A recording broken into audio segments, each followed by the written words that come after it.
The neon sign buzzed faintly against the black sky, its red glow flickering over rain-slick asphalt. Inside the roadside diner, the air smelled of burnt coffee and fried onions. The booths were cracked vinyl, the kind that stuck to the skin on humid nights. A jukebox in the corner hummed faintly but hadn't been fed coins in months. Claire Miller wiped down the counter for the third time that hour. It was nearing 1 a.m., the hour when the diner emptied out except for the truckers, the night shift wanderers, and the lonely. She was 25, tired in a way that went deeper than her body, the kind of tired that comes from dreams left too long in the dark. Her sketchbook was tucked beneath the register, a guilty weight she both wanted and dreaded to open. The door chimed. A man walked in, same as always, tall, quiet, in his 40s maybe. He moved with the kind of weariness that suggested long roads or longer days. He took the corner booth, like he always did, and ordered nothing but a black coffee. Jacob Reed. She didn't know his name yet, but she knew the shape of his presence, the way he never looked at his phone, never rushed, never asked for more than that single cup. He sat like someone waiting for silence itself. Claire poured the coffee and carried it over, her shoes squeaking on the linoleum. For a brief second, his eyes met hers. They were steady, unreadable. She set the mug down and forced a smile. "Anything else tonight?" He shook his head. "Just the coffee. Always the coffee." She turned away, but something in her chest tightened, as though the silence between them carried more than either of them was ready to admit. The diner had thinned out to near silence. A storm moved in from the coast, its rain ticking against the wide front windows like impatient fingers. Claire leaned against the counter, sketchbook open, pencil smudging quick strokes across the page.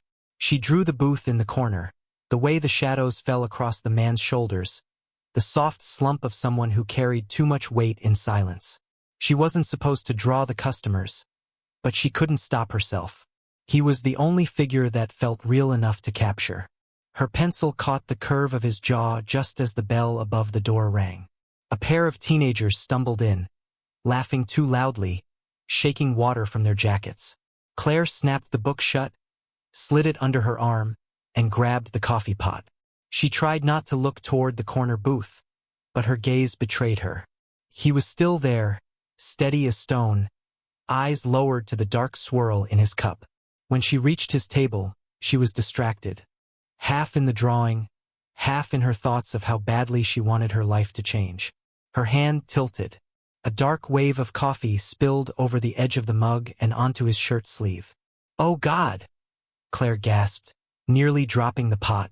She fumbled for a rag from her apron and pressed it clumsily against his sleeve.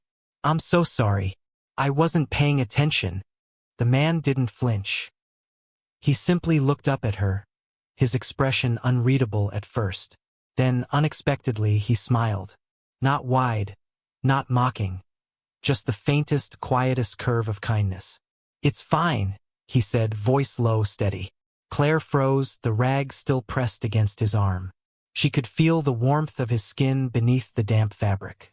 She pulled her hand back quickly, embarrassed. "I'll pay for the cleaning," she stammered, cheeks hot. I shouldn't have." He shook his head.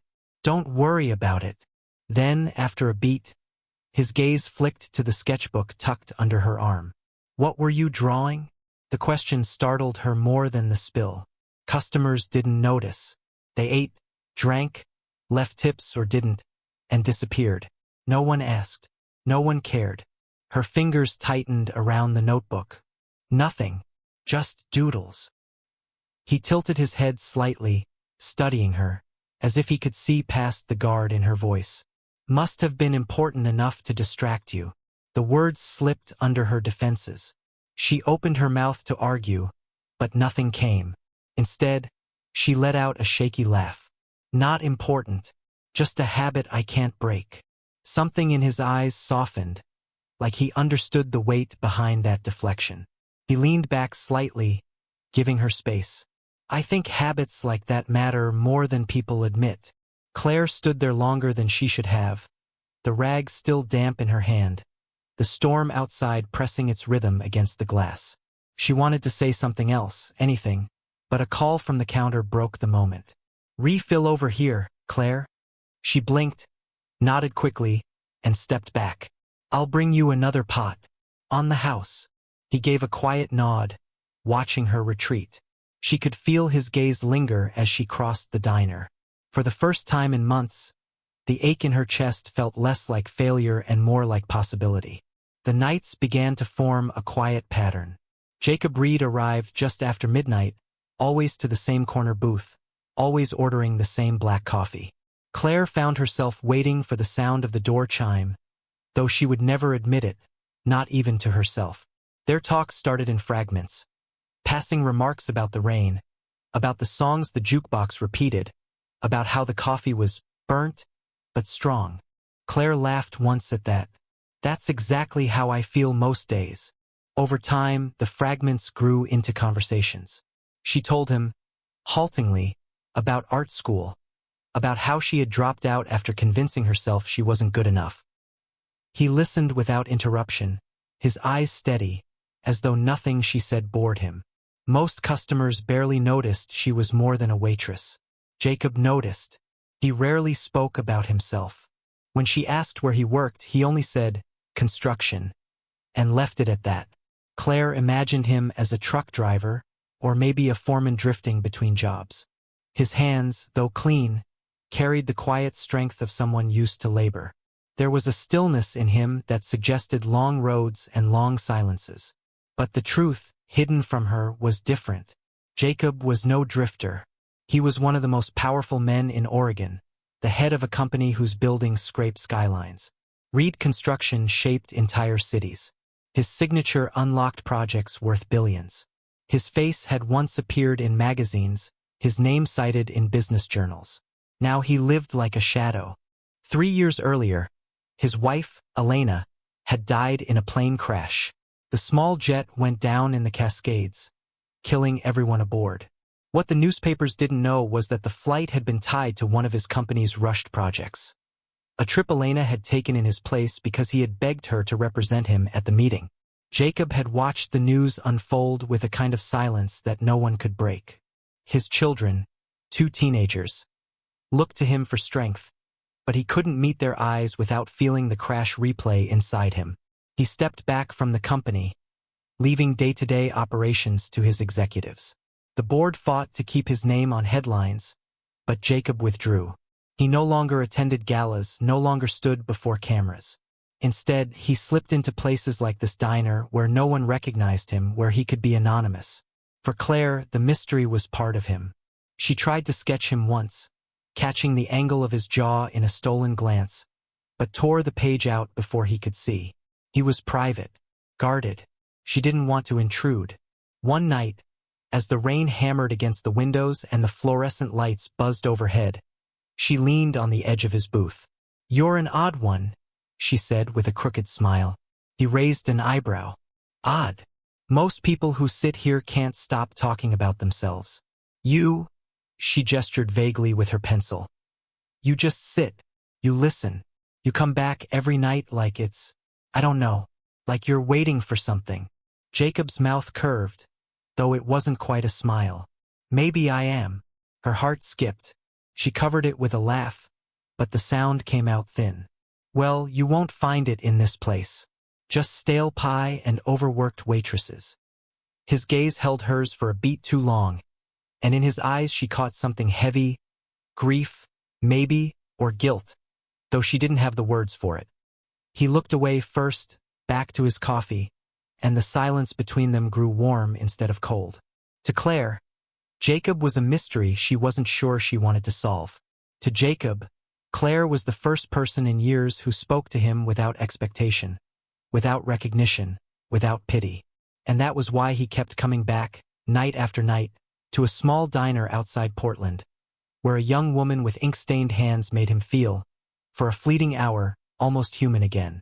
The weeks slid by, and with them came a rhythm Claire hadn't expected to matter so much. Each night after the dinner rush thinned, the bell above the door would ring, and Jacob Reed would step into the fluorescent light like a man returning to a place of quiet ritual. She tried not to show it, but she noticed everything. The way he folded his hands around the chipped mug of coffee as if anchoring himself. The way his shoulders dropped once he sat down, as though the booth itself granted him permission to rest. He always asked how her shift was going. He always listened, even when her answers were short, even when she deflected with sarcasm. One night, the rain was coming down so hard that even the trucks on the highway slowed. The diner was nearly empty. Claire leaned her elbows on the counter, sketchbook open, trying to ignore the way her throat tightened each time her pencil hovered uselessly above the page. "What's wrong with it?" Jacob asked softly. She glanced up, startled. He was watching her from his booth, coffee steaming between them. "Nothing," she muttered. "Just lines that don't go anywhere." "May I?" he asked, tilting his hand toward the notebook. She hesitated, then walked over and slid it across the table. He studied the half-drawn window she had sketched, pencil strokes leading toward a burst of light she hadn't yet figured out how to finish. "It's unfinished," she said quickly, embarrassed. He nodded, still looking at it. "So finish it." Claire let out a dry laugh. "That's the problem. I never finish anything. Not school. Not projects. Not anything that matters." His gaze lifted to hers. There was no judgment in his expression, only a kind of quiet gravity. "Then maybe start again. And this time don't stop." She rolled her eyes, though her chest ached at his words. "Easy for you to say. You probably don't know what it's like to give up on something." Jacob didn't reply. He just held her gaze, and for a heartbeat, something flickered there. Something raw, almost broken. She looked away first, muttering an excuse about the coffee pot. The next night, when she returned to his booth, he left a tip so large she thought it was a mistake. "Jacob," she said, sliding the bills back toward him. "This is way too much." He pushed them gently back across the table. "Then think of it as a commission. For your art." Her throat tightened. "You don't even know if it's good." "I don't need to," he said. "I know it matters to you. That's enough." She carried the money to the register, her hands trembling, torn between gratitude and guilt. No one had ever treated her work as worth anything before. A few nights later, she came in for her shift and found something waiting at her usual spot behind the counter. A slim box wrapped in plain brown paper. Her name scrawled across the top. She glanced toward the corner booth. Jacob was already seated, reading the newspaper he never seemed to actually read. Claire unwrapped the package cautiously. Inside lay a set of high-quality drawing pencils, the kind she hadn't touched since art school. Nestled between them was a folded note. She unfolded it with shaking fingers. "Don't leave your masterpiece unfinished." Her eyes blurred. She pressed the paper to her chest, overwhelmed by the weight of such a simple gesture. When she finally looked up, Jacob wasn't watching her. He was staring into his coffee, as if he hadn't done anything remarkable at all. Later that night, when she brought his refill, she tried to speak.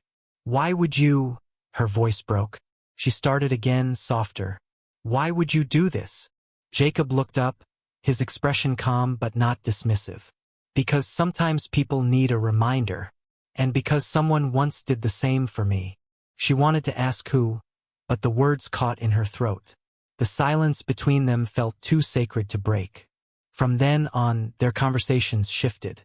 Less small talk, more truth in fragments. She told him about the tiny studio apartment she could barely afford, about the loneliness that sometimes felt heavier than the rent. He told her. Not everything, but enough. That he had children, that they lived with their aunt most weeks, that he was trying to figure out how to be the kind of father they deserved. She didn't press further. She didn't ask about the absence of a wife, though she wondered. He didn't ask why she looked so tired some nights she could barely stand, though he clearly noticed. Instead, they shared small things. The way she liked to draw windows because they always hinted at something beyond. The way he liked his coffee black because, as he put it, life is already sweet enough in the rare moments it matters. For the first time in years, Claire felt seen. Not as a waitress, not as a dropout, but as someone whose unfinished lines might still hold value. And for Jacob, each night at the diner became more than a refuge. It became the one place where his grief loosened its grip, where guilt eased enough for him to breathe.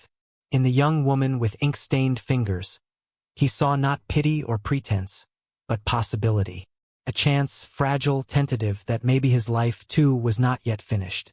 It was a slow Tuesday when the revelation came. Claire had come in early, hair still damp from the shower, apron tied hastily around her waist. The diner smelled of burnt toast and the sharp bite of fresh coffee, the kind of morning that made her feel half asleep even at noon. The booth in the corner was empty, and she found herself glancing at it more often than she liked to admit. Jacob didn't always come during the day, but she had begun to think of the space as his, like the dent in the cushion belonged to him alone. When the lunch rush thinned, Claire grabbed an abandoned newspaper left behind by a trucker. She skimmed absent-mindedly until her eyes snagged on a familiar jawline. Her stomach dropped. There he was, Jacob, or rather Jacob Reed, CEO of Reed Construction. The headline announced a new development project outside Seattle. His face stared back at her, sharper in print but unmistakable. She read it twice, her chest tightening. Billionaire magnate, nationally recognized. A man whose name belonged to glass towers, not to a chipped diner booth. The realization made her dizzy. Every coffee refill, every quiet word, every late-night gesture. Suddenly they felt warped, colored by the truth he hadn't told her. When he finally appeared that evening, the bell over the door chiming as usual, Claire's hands clenched so tightly around the coffee pot that she nearly dropped it. He settled into his booth, offering the faintest smile. But when she set the mug in front of him, she didn't meet his eyes. "You lied to me," she said, her voice sharper than she intended. Jacob froze, his hand hovering just above the cup. "Claire." She pulled the folded newspaper from her apron pocket and dropped it onto the table. His face, printed in black and white, stared up at both of them. "You let me believe you were just some traveler, some ordinary man." Her voice trembled. "But you're him. All those late nights, all that listening, what was it? Pity? Some kind of charity project for the waitress who couldn't make it in art school?" Jacob's expression softened, but he didn't reach for her. "No, it wasn't like that." "Then why hide it?" she demanded, her throat tight. The silence stretched. Finally, he said quietly, "Because it's the only way I knew you'd talk to me like a person." She blinked, caught off guard by the vulnerability in his tone, but the sting of betrayal lingered. She stepped back, shaking her head. "You should have trusted me with the truth." For the rest of her shift, she avoided him. She poured coffee for other customers, wiped tables that didn't need wiping, and tried to ignore the weight of his gaze following her. When she finally looked back at his booth, long after midnight, he was gone. The newspaper lay folded neatly on the table, untouched. Claire sat down in the silence, staring at the empty cup he'd left behind. The steam was gone, but her own anger hadn't cooled. And yet, beneath the ache of betrayal, another thought gnawed at her. A memory of the way his eyes sometimes clouded when he spoke of nothing at all, as if grief pressed down on him even in silence. Maybe the secret wasn't about wealth or power. Maybe it was about something far heavier. For 2 nights, Jacob didn't come. The booth sat empty, and Claire tried to tell herself she didn't care. She forced herself to laugh with customers, to scribble absent sketches on napkins during breaks, to ignore the way her eyes drifted toward the corner whenever the door chimed. Each time it was someone else. A trucker, a student, a weary mother shepherding her kids through the rain. Never him. By the 3rd night, she gave up pretending. When the bell rang close to midnight and Jacob stepped inside, his shoulders hunched, his coat damp from the drizzle, she felt both relief and anger burn inside her. He walked straight to his booth. This time, he didn't reach for the menu or the mug. He simply folded his hands on the table and waited. Claire approached slowly, her apron heavy at her waist. "Back for your usual?" she asked, her tone clipped. He met her gaze. "Back for you." Her throat tightened, but she set her jaw. "Why?" Jacob exhaled, long and tired, as if the question carried more weight than he could hold. For a moment, she thought he wouldn't answer. Then, quietly, he said, "Because I don't know where else to go anymore." She slid into the booth across from him before she could stop herself. You could go to one of your offices, or penthouses, or whatever places billionaires hide when they get bored of playing poor. His mouth twitched, not in amusement, but in something like pain. He reached into his coat pocket and laid a folded photograph on the table. Claire stared at it. A woman with warm eyes, smiling as she held the hand of a small girl. Both faces glowed with a joy that made Claire's chest ache. "My wife, Elena," Jacob said, his voice barely held. "And Lily, our daughter. This was taken the week before the crash." Claire blinked, the words cutting sharper than she expected. "Crash?" He nodded, eyes fixed on the photograph. 3 years ago, private plane. It went down in the Cascades. Everyone on board died. His hand trembled slightly as he touched the edge of the photo. "She was only on that flight because of me. Because I couldn't face the meeting. I told her it would be routine. Safe. She never came home." The diner hummed faintly around them, the buzz of the lights, the clatter of dishes, but it all faded against the rawness of his voice. Claire swallowed hard. "Jacob," he went on, as if he had held the words too long. "The company buried it as best they could. Said it wasn't our fault. But it was tied to one of our projects, my project. A rushed deal. A faulty aircraft chartered because of deadlines we never should have pushed. Her death was written in the contracts I signed." His hands pressed flat against the table now, knuckles white. "I've built towers across cities, but all I see when I look at them is her absence. Every headline with my name feels like a lie. So I come here, to be no one, to drink cheap coffee and pretend I'm just a man sitting in the quiet." Claire's chest ached. She wanted to reach across the table, to cover his trembling hands with her own, but the betrayal still lingered in her veins. The secrecy, the half-truths. And yet, now she saw the grief that had shadowed his eyes, the heaviness he carried into every silence. "You should have told me," she whispered. His eyes finally lifted to hers, raw and unguarded. "I didn't want pity. I just wanted a place where I could breathe without being Jacob Reed, the man who lost everything." For a long moment, neither of them moved. Rain pattered softly against the glass. The world outside blurred in streaks of gray. Claire drew a shaky breath. Her anger hadn't vanished, but it had shifted, tangled now with understanding. She thought of her own failures, her own shame, and how he had never flinched when she confessed them. Maybe kindness wasn't about knowing the whole story, it was about staying anyway. She closed the sketchbook that lay open on her lap and set it aside. "You're still a liar," she said softly, though her voice carried less bite than before. A faint, broken smile tugged at his lips. "I know." And for the first time, the silence between them wasn't a wall. It was a bridge, fragile but real. Weeks passed before Jacob spoke of his daughter again. Claire didn't press him. Their conversations returned to softer things. Her sketches, the books she tried to read between shifts, the oddities of customers who came and went. Yet the photograph of Elena and Lily lingered in her mind, as if it had taken up residence behind every unfinished line in her drawings. One evening, long after the dinner rush faded, Jacob asked quietly, "Would you meet her?" Claire blinked, taken off guard. "Your daughter." He nodded, his expression unreadable. "Lily's 12. She used to love drawing like her mother, like you. But since the crash, she won't pick up a pencil. Says nothing she makes will ever be good enough." The words hit Claire like an echo of her own past. Nights spent staring at blank paper, convinced that silence was better than failure. She thought of the pencils Jacob had given her, of the note folded carefully in her drawer. "Don't leave your masterpiece unfinished." "Jacob," she said softly, "I don't know if I'd be the right person." "You are," he interrupted, almost desperate. "You understand what it feels like to stop before you've even begun. You could show her that it's still worth trying." Claire hesitated, her chest tight, but the plea in his eyes was real, stripped of wealth or power. He wasn't a CEO then. He was a father.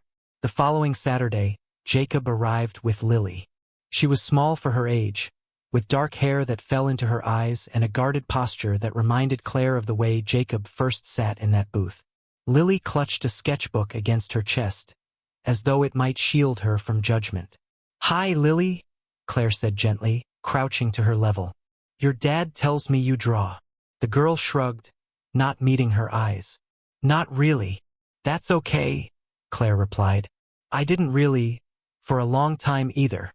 Lily peeked up, curiosity flickering through the gloom.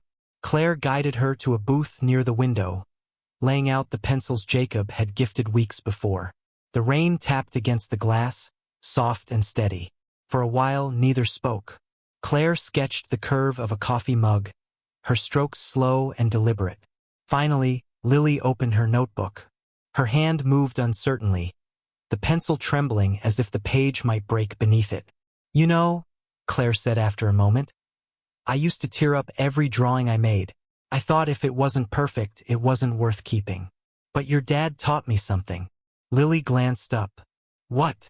Claire smiled faintly. "That it doesn't have to be finished to matter. Sometimes just starting is enough."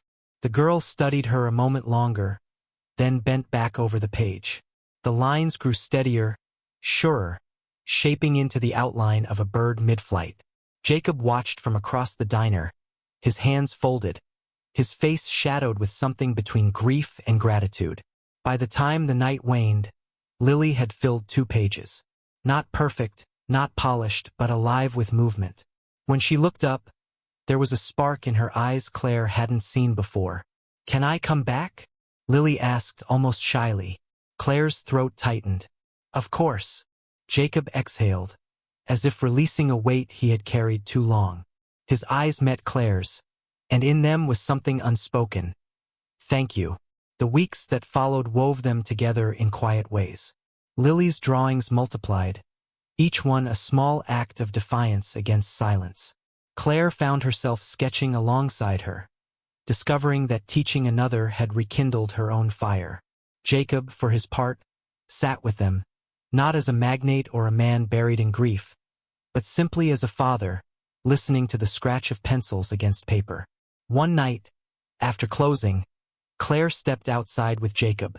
The air smelled of wet earth, the neon sign buzzing faintly above them. "You've given her something I couldn't," he said, his voice low. Claire shook her head. She already had it. She just needed permission to try again.